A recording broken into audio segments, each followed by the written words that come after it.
Cleopatra's kingdom and role as a monarch.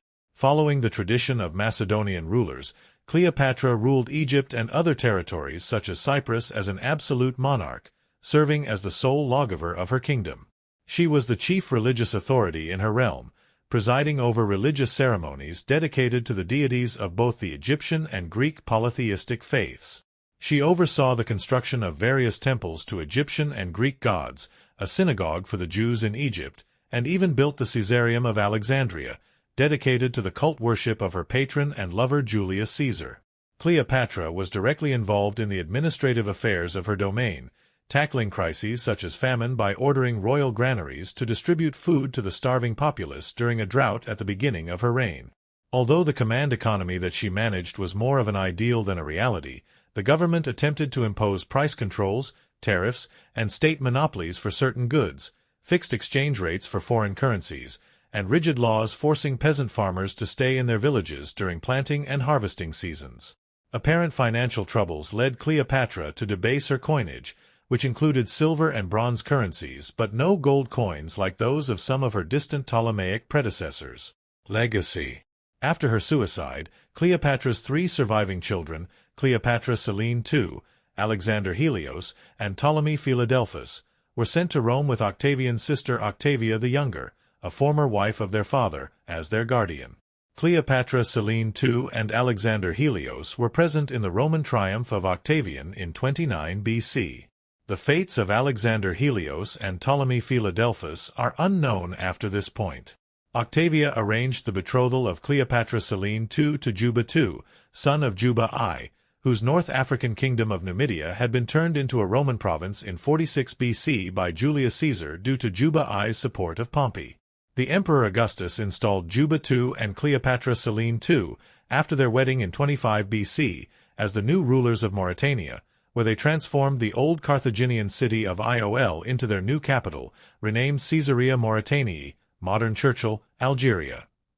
Cleopatra Selene II imported many important scholars, artists, and advisors from her mother's royal court in Alexandria to serve her in Caesarea, now permeated in Hellenistic Greek culture. She also named her son Ptolemy of Mauritania, in honor of their Ptolemaic dynastic heritage. Cleopatra Selene II died c.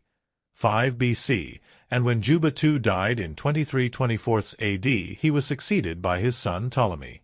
However, Ptolemy was eventually executed by the Roman Emperor Caligula in 40 AD, perhaps under the pretense that Ptolemy had unlawfully minted his own royal coinage and utilized regalia reserved for the Roman emperor. Ptolemy of Mauritania was the last known monarch of the Ptolemaic dynasty, although Queen Zenobia, of the short-lived Palmyrene Empire during the crisis of the 3rd century, claimed descent from Cleopatra. A cult dedicated to Cleopatra still existed as late as 373 AD when Ptesnof, an Egyptian scribe of the Book of Isis, explained that he overlaid the figure of Cleopatra with gold. Roman literature and historiography. Although almost 50 ancient works of Roman historiography mention Cleopatra, these often include only terse accounts of the Battle of Actium, her suicide, and Augustan propaganda about her personal deficiencies.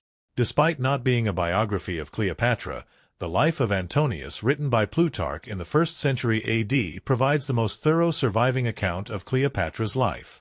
Plutarch lived a century after Cleopatra but relied on primary sources, such as Philotas of Amphissa, who had access to the Ptolemaic royal palace, Cleopatra's personal physician named Olympos, and Quintus Dellius, a close confidant of Mark Antony and Cleopatra.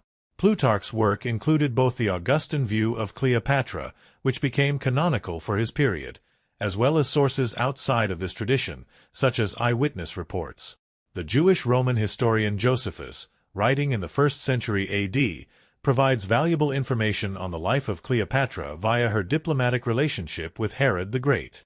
However, this work relies largely on Herod's memoirs and the biased account of Nicholas of Damascus, the tutor of Cleopatra's children in Alexandria before he moved to Judea to serve as an advisor and chronicler at Herod's court. The Roman history published by the official and historian Cassius Dio in the early 3rd century AD, while failing to fully comprehend the complexities of the late Hellenistic world, nevertheless provides a continuous history of the era of Cleopatra's reign. Cleopatra is barely mentioned in De Bello Alexandrino, the memoirs of an unknown staff officer who served under Caesar. The writings of Cicero, who knew her personally, provide an unflattering portrait of Cleopatra. The Augustan period authors Virgil, Horace, Propertius, and Ovid perpetuated the negative views of Cleopatra approved by the ruling Roman regime, although Virgil established the idea of Cleopatra as a figure of romance and epic melodrama. Horace also viewed Cleopatra's suicide as a positive choice, an idea that found acceptance by the late Middle Ages with Geoffrey Chaucer. The historians Strabo, Velleius, Valerius Maximus, Pliny the Elder, and Appian, while not offering accounts as full as Plutarch, Josephus, or Dio, provided some details of her life that had not survived in other historical records. Inscriptions on contemporary Ptolemaic coinage and some Egyptian papyrus documents demonstrate Cleopatra's point of view, but this material is very limited in comparison to Roman literary works. The fragmentary Libyca commissioned by Cleopatra's son-in-law Juba II provides a glimpse at a possible body of historiographic material that supported Cleopatra's perspective. Cleopatra's gender has perhaps led to her depiction as a minor if not insignificant figure in ancient, medieval, and even modern historiography about ancient Egypt and the Greco-Roman world.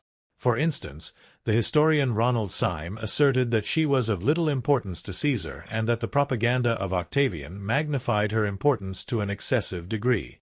Although the common view of Cleopatra was one of a prolific seductress, she had only two known sexual partners, Caesar and Antony, the two most prominent Romans of the time period, who were most likely to ensure the survival of her dynasty. Plutarch described Cleopatra as having had a stronger personality and charming wit than physical beauty.